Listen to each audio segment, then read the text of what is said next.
4:14 My a.m. camera is so dumb. It is along the line extending from near High Towers to near Melbourne to 7 miles northeast of Siler City, moving northeast at 40 miles per hour. Hazard, 60 miles per hour with gusts and quarter-size hail. There have been reports from spotters of penny-sized hail and tree damage from the line. Wow. Source, radar indicated. Wow. Impact, hail damage to vehicles is expected. Expect wind damage to roof, siding, and trees. Locations impacted include Durham, Chapel Hill, Graham, Roxborough, Hillsborough, Scarborough, Lebanon, Rosemont, Concord, and Haw River. For your protection, move to an interior room on the lowest floor of a building.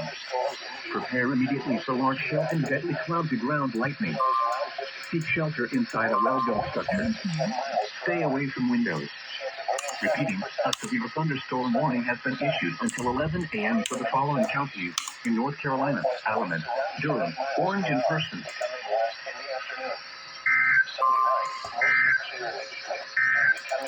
My camera can go ahead and fix itself. All hazard, station WNG706.